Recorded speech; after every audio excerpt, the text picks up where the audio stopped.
ఈరోజు మన ఇంట్లో చికెన్ లివర్ పులుసు. ముందుగా నూనె పోసుకున్నాం. నూనె వేడవుతుంది. ఉల్లిగడ్డ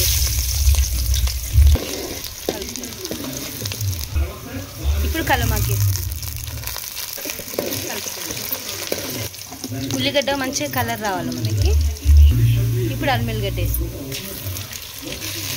అల్లిగడ్డ కొంచెం పచ్చివాసన వేదాకే చేయాలి. చూడండి ఉల్లిగడ్డ మనకి బ్రౌన్ కలర్ కనిపిస్తుంది కదా. ఇప్పుడు కొంచెం పసుపు వేసుకుందాం.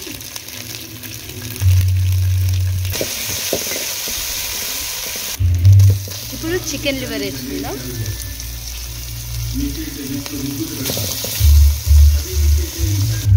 ఎప్పుడైనా మనం వేసుకునేటప్పుడు కడిగి పెట్టుకుంటాం కదా, చికెన్ కానీ మటన్ కానీ లివర్ కానీ ఏదైనా కడిగి పెట్టుకున్నాక కూడా ఇట్లా పిండేసుకోవాలన్నమాట. పిండుకుంటే మనకి ఆ వాటర్ అనేది పోతే అప్పుడు కౌసు వాసన అనేది పోతే అట్లనే ఉన్నాం అనుకోండి అది కౌసు అనేది అనిపిస్తుంది అన్నమాట. ఇప్పుడు వేసుకున్నాం కదా, కలుపుకున్నాం కదా. ఇది నూనెలో మంచిగా ఉడకనియాలి కొంచెం. చూడండి మనకి నూనె కూడా ఎట్లా కనిపిస్తుంది మంచిగా. చూడండి ఎంత బాగా వస్తుంది. ఇట్లా మంచిగా ఉడకాలి నూనెలో. ఇది ఉడికితే మనకి ఇది కొంచెం కౌసు వాసన అంటే నీచు వాసన అంటారు కదా, అది రాదనమాట ఎక్కువ ఉడికితే. ఎందుకంటే చికెన్ లివర్కి కొంచెం కౌసు అనేది ఎక్కువ ఉంటుంది స్మెల్. అందుకే అది పోనీకి ఇట్లా కలుపు నూనెలో ఉడకబెట్టుకోవాలి. చూడండి ఒక 2-3 నిమిషాలు మూత ఎత్తి ఉంచినాము, ఉడుకుతుంది. ఇట్లా మంచిగా ఉడకాలి. ఇప్పుడు కలుపుకుందాం ఒకసారి మళ్ళీ. చూడండి మనకి నూనెలో ముక్కలు ఉడుకుతుంటే స్మెల్ కూడా మంచిగా వస్తుంది. ఇట్లా ఉడకాలి. మనము ముక్క ఎంత పిండి వేసినా కూడా దాంట్లో వాటర్ అని ఉంటుంది కదా. చూడండి వాటర్ వస్తుంది, మనకు ఆయిల్ కూడా, రెండు ఉన్నాయి చూడండి. ఇప్పుడు ఉడకాలి. ఇంకొక నిమిషం ఉంచి ఇప్పుడు కారం వేసుకుందాం. మనము పులుసు కదా, పులుసుకి కొంచెం కారం ఎక్కువనే ఉండాలి. ఇప్పుడు ఉప్పు వేసుకుందాం.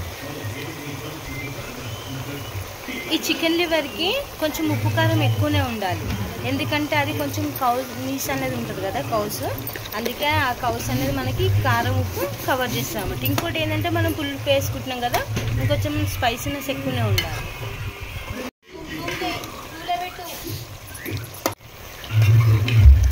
చూడండి ఇట్లా కలుపుకోవాలి.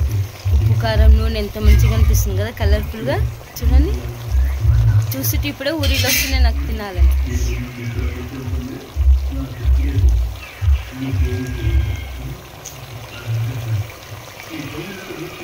ఇప్పుడు ఉప్పు కారం వేసుకున్నాం కదా, ఒకసారి కలుపుకున్నాం. చూడండి మనం ఏం గ్రేవీ వేయకుండానే గ్రేవీ అవుతుంది. చూడండి ఉప్పు కారంలో ఉడుకుతుంది కదా. ఇప్పుడు చింతపండు పులుసు కూడా పోసుకుందాం.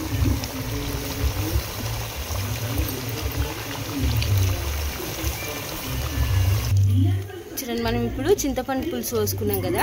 ఇప్పుడు ఒకసారి మనం చూసుకోవచ్చు ఉప్పు కారం సరిపోయిందా లేదా. ఒకవేళ కావాలంటే ఇప్పుడు వేసుకున్నాం. ఎందుకంటే మనకి చింతపండు పులుసు వేసినాక చాలాసేపు మసలు పెట్టాలి. ఆ ముక్క కూడా మంచి పులుపులో ఉడకాలన్నమాట. అందుకని ఇప్పుడు ఒకవేళ ఏదైనా తక్కువన్నా కూడా ఇప్పుడు వేసేసుకోవచ్చు మనం. ఇప్పుడు చింతపండు పులుసు పోసుకున్నాం కదా, ఒకసారి టేస్ట్ చేద్దాం ఇట్లుందా. చూడండి ఉడుకుతుంది. ఇప్పుడు ఒకసారి టేస్ట్ చేద్దాం. ఇప్పుడు కొంచెం గరం మసాలా వేసుకుందాం, కొంచెం ధనియా పౌడర్, కొంచెం అంత ఉప్పు పడుతుంది. ఇప్పుడు ఉప్పు వేసుకుందాం. చూడండి కూర రెడీ అయిపోయింది. ఇప్పుడు కొత్తిమీర వేసుకొని కలుపుకుందాం. చూడండి మనకి చికెన్ లివర్ పులుసు కూర రెడీ అయిపోయింది. టేస్ట్ మాత్రం అదిరింది. ఇంకోటి ఏంటంటే మీరు చికెన్ లివరు ఇట్లా డైరెక్ట్ కాకుండా కొంచెం వేడి నీళ్ళలో ఉడకబెట్టుకొని తీసినా కూడా మనకి తొందర ఉడుకుతుంది. టేస్ట్ కూడా మంచిగా ఉంటుంది అనమాట. మేము ఏంటంటే డైరెక్ట్ వేసుకున్నాం. అట్లా కాకుండా మీరు అట్లనే చేసుకోవచ్చు. కూర రెడీ అయిపోయింది. ఇది టేస్ట్ మాత్రం చాలా బాగుంది. ఇప్పుడు చేస్తున్నాం కదా, నైట్ అయింది. ఇప్పుడు ఒక్కరోజు 2 రోజులైనా సరే ఇది మాగిన కొద్దీ టేస్ట్ మాత్రం ఇంకా చాలా బాగుంటుంది. అప్పుడు ముక్కకు కూడా పులుపు అనేది చింతపండు రసం పట్టుకుంటుంది, ఇంకా టేస్ట్ బాగుంటుంది. అంత టేస్ట్ అంటే చాలా బాగుంది రుచి. ఇది ఏంటంటే మా చెల్లె స్పెషలిస్ట్ అనమాట ఈ పులుసు చేయడానికి.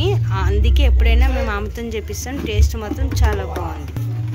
ఓకే అండి, మీకు కానీ చికెన్ లివర్ పులుసు నచ్చినట్లయితే లైక్ చేయండి, షేర్ చేయండి, సబ్స్క్రైబ్ చేసుకోండి.